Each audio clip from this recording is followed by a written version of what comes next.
네, 1부는 현장의 목소리로 생활 속 이야기 들어봅니다. 세입자의 전월세 계약기간 연장을 2년 1회까지 보장하고 임대료 인상폭을 5%로 제한하는 등의 주요 내용을 담은 주택임대차 보호법 개정안이 지난 31일부터 시행이 됐습니다. 일명 임대차 3법 중 일부인데요. 많은 국민들이 적용받게 되는 법인 만큼 궁금해하는 부분도 많습니다. 무엇이 변한 건지 또 앞으로 어떤 변화가 있는 건지 자세히 알아보겠습니다. 함께 말씀 나눌 분 모셔보죠. 이강훈 변호사 전화 연결되어 있습니다. 안녕하세요. 네, 안녕하세요. 예, 전화 연결 감사드리고요. 자, 네. 지난 31일부터 시행되고 있는 주택임대차 보호법 개정안을 포함해 최근 이야기되고 있는 임대차 3법, 요점이 뭘까요? 그 임대차 3법은 계약갱신 요구권과 임대료 인상률 상한제, 예, 그리고 임대차 거래 신고제 등 세 가지 제도를 말하는데요. 예, 앞에 두 개, 그 계약갱신 요구권과 임대료 인상률 상한제는 주택임대차 보호법에 포함돼서 이미 개정이 됐고요. 예, 그다음에 그 임대차 거래 신고제는 부동산 거래 신고 등에 관한 법률 일부 개정안에 포함돼 있어서 지금 이제 통과를 앞두고 있습니다. 예. 전월세 모두에 적용이 되는 겁니까? 네, 모두 적용됩니다. 예. 전월세 상한제와 계약갱신 청구권제를 포함해서 임대차 거래 신고제를 묶어 임대차 3법이라고 지금 불립니다. 세 개 네. 법안을 묶어서 이야기하는 이유가 있을까요?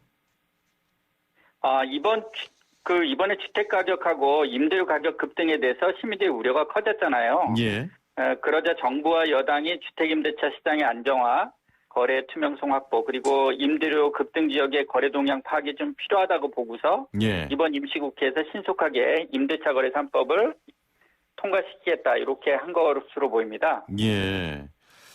자, 한편에서는 세입자를 보호하겠다는 취지는 알겠지만 집주인의 재산권을 침해하는 게 아니냐 이런 불만도 있는데 이 부분은 어떻게 봐야겠습니까? 제가 이제 이 법을 볼 때는 임대인의 권리하고 임차인의 권리가 균형이 잡혀 있는 입법입니다. 예, 우선 이제 주택 임대인의 주택 매매가 제한되는 건 아니거든요. 예, 전과 같이 매매할 수 있고요.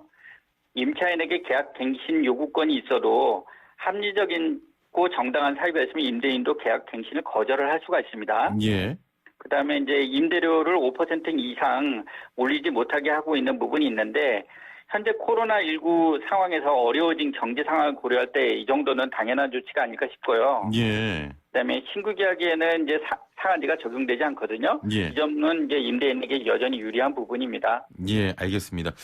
자, 들으시는 애청자분들도 좀 임대차 3법에 관해서 궁금한 점이 있으면 단문 50원, 장문 100원의 정보 이용료가 있는 샵 0945, 우물정 0945번 애플리케이션 채팅창으로 보내주시면요. 저희가 궁금한 점 해결해 드리도록 하겠습니다.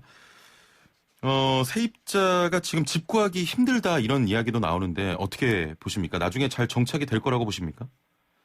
예, 초기에는 지금 이 제도가 어떤 제도인지 정확히 몰라서 약간 혼란을 겪을 수 있다는 생각하는데요. 예. 정부가 빨리 그런 부분에 대해서 이제 그 안내했었어도 배포를 하겠다고 하고 예. 이제 전국적으로 상담을 확대하겠다고 하거든요. 그러니까 예. 요런 그 시행 초기의 혼란은 멀지 않아서 해결이 될 거라고 생각이 됩니다. 예, 일단 변호사님 입장에서는 균형이 잘 갖춰져 있는 입법이다 이런 말씀이었고요. 최근 네. 전세 재계약을 준비하는 분들에게는 개정안 시행으로 복잡한 부분도 많을 것 같습니다. 자, 개정안 실제로는 어떻게 적용되는지 몇 가지 살펴보도록 하죠. 자, 우선 계약갱신 청구권 전월세 상한제는 31일 오후부터 개정안이 시행이 됐는데요. 이전에 이뤄진 계약에 대해서도 소급해서 적용이 되는 겁니까? 네. 법 시행일 전에 이미 계약이 체결된 그 계약, 과거에 한 번 이상 재계약된 계약도 모두 갱신 요구권 전월세 상한제가 적용이 됩니다. 예. 자, 앞으로는 전월세 상한제로 보증금을 5%까지 올릴 수 있지 않습니까? 네. 자, 그런데 전세 계약 만료를 앞두고 법안 시행 전에 이미 구두 합의를 했다면 이게 어떻게 되는 겁니까? 그 7월 31일 법 시행 전에 체결한 계약은 5% 이상 임대료를 인상했어도 유효합니다. 예. 다만 아직 한 달 이상 현재 계약 기간이 남아있다 그러면 임차인이 계약 갱신 요구권을 죄송합니다. 예, 괜찮습니다. 다시 한번 행사해서 5% 이내로 하자고 할 수가 있습니다. 예, 예. 그러면 임차인과 임대인이 협의를 해가지고 임대료를 5% 이내로 다시 정해야 합니다. 예. 계약갱신 청구권 시행으로 갱신에 있어서도 1회 연장이 가능한데요. 법 시행 전에 이미 연장을 한 경우에는 어떻게 되는 겁니까? 제가 아까도 말씀드렸지만 법 시행 전에 이미 계약 기간을 몇 번 연장한 적이 있어도 예, 예. 임차인에게 갱신 요구권이 주어집니다. 예. 이제 법 시행 후라면 어떻게 되느냐? 이제 묵시에 갱신이 되는 경우 있잖아요. 서로 아무 말 없이 갱신이 되는 경우에 예. 이런 경우에는 임차인이 갱신 요구권을 행사한 게 아니거든요. 그래서 그 갱신 요구권을 다음번에 행사할 수 있습니다. 예. 만약에 이번에 임대인에게서 갱신 거절을 통지받으신 분은 이번에 그 갱신 연장을 하고 싶다면 즉시 갱신 요구를 하시기를 권해드립니다. 예. 그래서 이제 계약 기간이 만약에 한 달 이상 남아 있다면 갱신 요구를 할 수가 있어요. 예. 그런데 만약에 이제 이번 법 시행 전에 임대인께서 다른 임차인과 임대차 계약을 체결한 경우에는 그렇게 갱신 요구를 할 수가 없습니다. 아, 이미 체결한 경우에는. 네. 집주인이 직접 들어와 살겠다고 하면 1회 연장을 앞두고도 집을 비워줘야 되지 않습니까? 네. 이 부분이 이제 조금 논란이 될 수는 있는 부분인데 예. 이번에 입법에 도입이 됐어요. 예.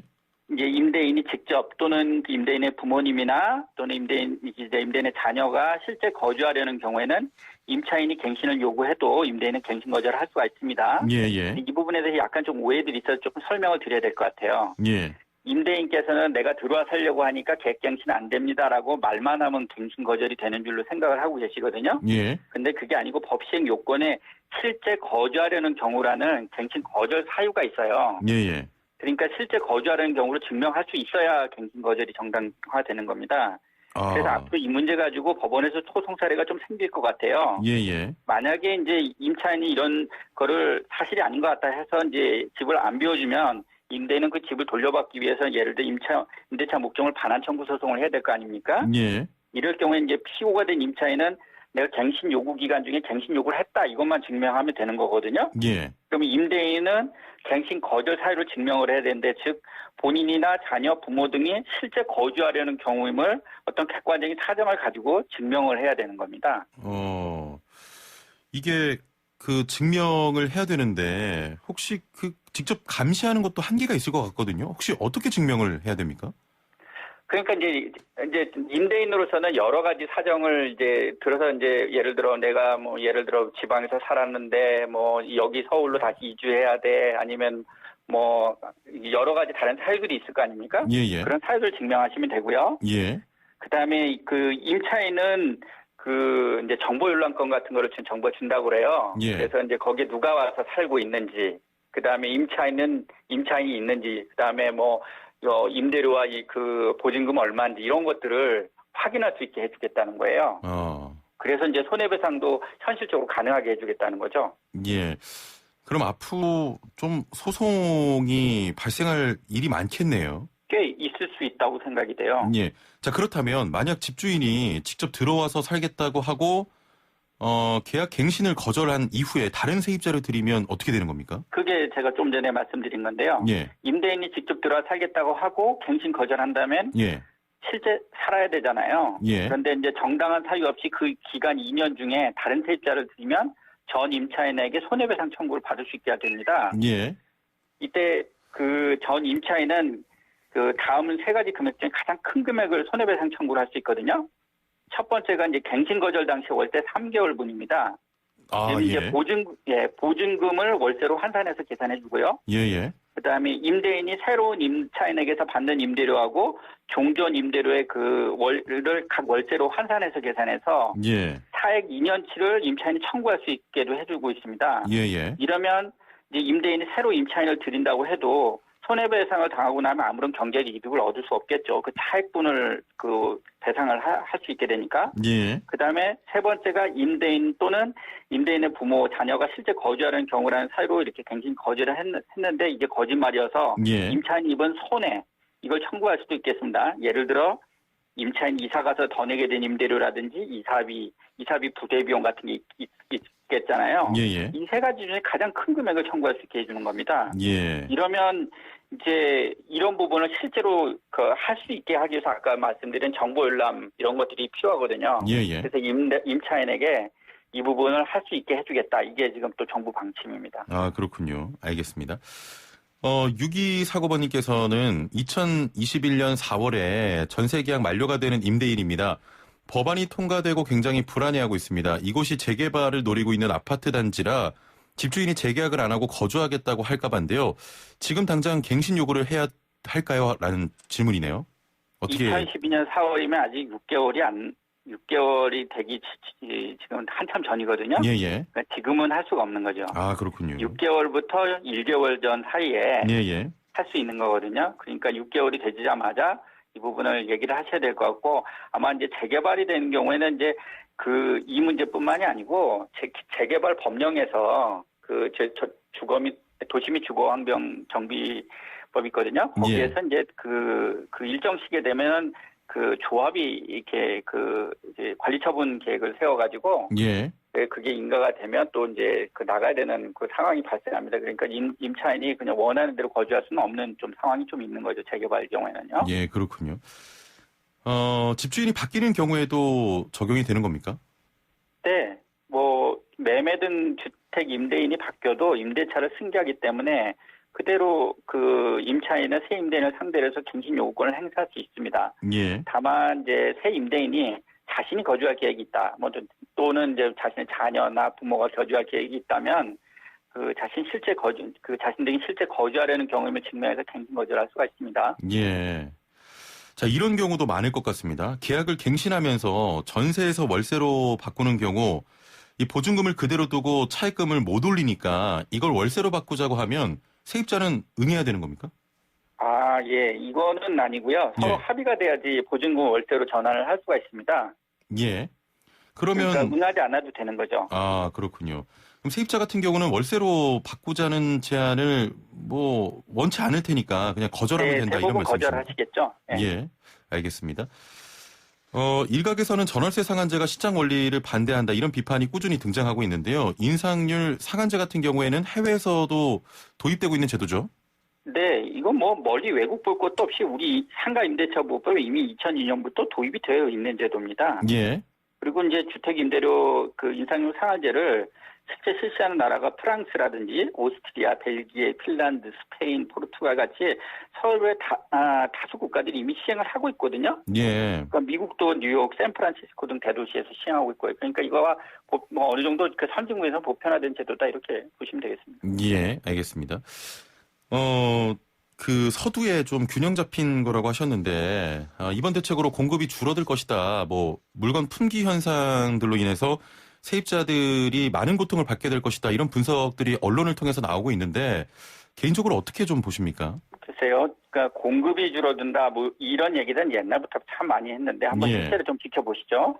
우선 이제 정부가 이런 불안 심리가 있으니까 공급을 좀 늘릴 수 있는 어떤 대책들을 발표하면 좀 더 좋을 것 같아요. 내일 뭐 발표하신다고 하니까 좀 기대를 하겠습니다. 예. 그다음에 이제 전세를 갑자기 월세로 막 돌릴 것이다 이런 얘기들 하시는데 그렇게 돈이 많으시면 그게 가능하실 텐데 대부분은 임차인한테 빌려 쓰시는 거거든요. 예. 그러니까 그것도 한꺼번에 그렇게 돌릴 만큼의 재정적 여력이 있냐? 또 그렇지도 않다는 겁니다. 현실적으로. 예. 그러나 천천히 저는 월세화는 진행될 거라고 생각을 합니다. 예. 천천히 시간이 정상화가 될 것이다. 지금 이전에도 계속 월세화는 진행이 됐었거든요. 예. 그러니까 이제 월세가 점점 늘어나는 경향은 우리 임대차 시장의 그 자연스러운 현상이라는 겁니다. 아.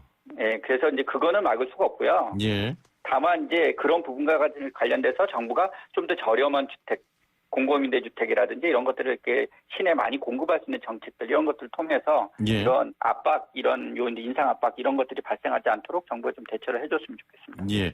6828번님께서는 2년 살다가 그 집주인이 매매한다고 하면 어떻게 되나요 하셨는데요. 아까도 제가 말씀드렸죠. 네. 매매한다고 해가지고 이게 갱신 요구권 행사를 못하는 건 아니고요. 네. 갱신 요구를 행사할 수 있습니다. 예. 그리고 만약 이제 매매가 하기 전에 본인이 먼저 그 갱신 요구권을 행사를 했을 경우에는 그거를 승계해야 돼요, 매수인이. 아, 그렇군요. 네. 그 예. 상태를 승계하면서 해야 되기 때문에 연장을 해줘야 되는 거죠. 연장을 해줘야 된다. 네. 그러면 그래서 집을 그런 팔 거를 때 잘 예. 그래서 그게 분쟁이 될 수 있기 때문에 매매 거래 시에도 임차인이 그 갱신 요구권을 행사했는지 갱신 예. 요구권 기간이 얼마나 남았는지 그런 것들을 매수인도 확인을 해야 되는 겁니다. 그렇군요. 집을 팔 때 이런 내용을 정확하게 고지를 해야 되겠군요. 네, 서로 고지를 해야죠. 물어도 보고 고지도 해주고 예. 중개도 알려줘야 되고. 이런 부분에서도 분쟁이 많이 발생하겠는데요. 발생할 수 있어서 그래서 이제 이런 거에 대해서 안내들을 예. 소비 교육과 안내를 많이 해야 될 것 같아요. 그렇군요. 1380번님께서는 들어가서 산다고 이야기한 다음에 다른 사람한테 팔았는데 그 새로 산 집주인이 다른 사람에게 임차를 주는 경우도 어떻게 되는 건가요? 그리고 먹고 살기 바쁜데 세입자분들이 그런 거 일일이 다 어떻게 확인하고 또 소송을 하게 되면 몇 년이 걸릴 텐데 누가 책임지나요? 또 이런 의견인데 어떻게 생각하십니까? 네. 그런 부분들은 있는데 예. 우선은 그러니까 나가기 전에 그 부분들에 대한 그 본인이 좀 똑똑하게 예. 대처를 하시는 게 좀 좋을 것 같아요. 본인 들어와 산다고 해가지고 산다라는 말만 해가지고 지금 그 집을 내주기가 어렵잖아요. 예. 사는 집을. 그러니까 그런 부분에서 어떤 사유가 있는지 명확하게 알아보십시오. 예. 그다음에 그러니까 임대인이 본인이 산다 그러고서 그 실제는 거기 살지 않고 팔았다. 이거 손해배상 청구할 수 있어요. 손해배상 할 수 있고요. 손해배상 청구 그 내용이 예. 법에는 규정이 안 돼 있는데 갱신 요구권을 두고 그다음에 그걸 위반하게 되면 침해하는 행위를 하게 되면 그건 불법 행위가 되거든요. 예. 손해배상 할 수 있습니다. 저희 법률가들이 보는 입장에서는 그건 당연한 거예요. 예. 알겠습니다. 자, 전월세 임대차 시장은 혼란스럽고 집주인과 세입자 간 분쟁도 조금씩 현실화되고 있는데요. 잘 좀 정착되길 바라겠습니다. 오늘 말씀 감사합니다. 네, 감사합니다. 네, 지금까지 이강훈 변호사였습니다.